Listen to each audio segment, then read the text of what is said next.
SP. Dissanayake අමාත්‍යවරයා හිටපු ජනාධිපතිනි චන්ද්‍රිකා බණ්ඩාරනායක කුමාරතුංග මහත්මිය සම්බන්ධයෙන් පසුගිය දිනක කළ ප්‍රකාශය අනුමත කරන්නේදයි අද පැවති මාධ්‍ය හමුවකදී ශ්‍රී ලංකා නිදහස් පක්ෂ දේශපාලන නියෝජිතවරයන්ගෙන් මාධ්‍යවේදීන් විමසුවා.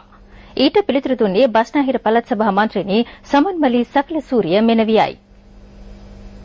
එක දෙයක් කියන්න ඕනේ ඔය නිර්වත් කියන වචනය අපිට විවිධ විදිහට ඉන්ටර්ප්‍රිට් කරන්න පුළුවන්. සමහර විට ඒක ඔබතුමා දකින්න නිර්වත නෙමෙයි අපිට නිර්වත කියන දේ නෑ අපේ ඇඳුම් ගලවලා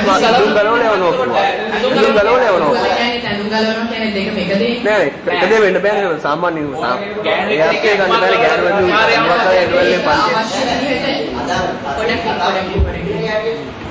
ඒක ඔබතුමාගේ පිටර ගන්න ස්ත්‍රී විසනාගේ අමතුමා ඔබතුමා දකින්න චරිත විදිහට ඒ පිළිතුර ඔබතුමාට ගන්න පුළුවන්.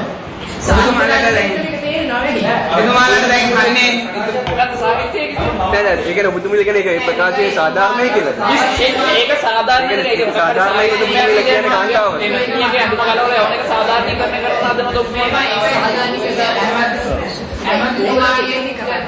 ඇමතිතුමාගේ පුද්ගලික මතයන්නේ ඇමතිතුමාගේ නම එක්සත් ජනතා නිදහස් සන්ධානයේ කාන්තාවන්ගේ මතය නෙමෙයි.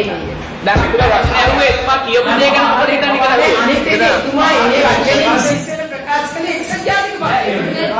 නෑ අපි එතුමා හයිලයිට් කරලා මේක කරන්නේ නෑ. ඒක එතුමාගේ මුල තරම් වෙන ආදානයක් දෙන්න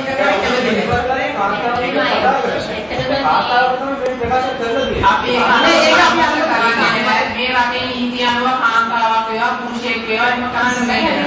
අපි අනුමත කරන්නේ නෑ කාන්තාවක් වේවා පුරුෂයෙක් වේවා එහෙම කරන්න බෑ. ඒක තමයි අවශ්‍ය පිටුරුනේ. වෙන පැත්තක.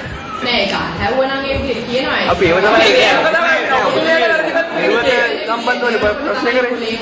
පැහැදිලිව ඇහුවා. පැහැදිලිව ඇහුවා. ඔබගේ ප්‍රකාශ කරන ඔබතුමාගේ අදහස. ඔබතුමාගේ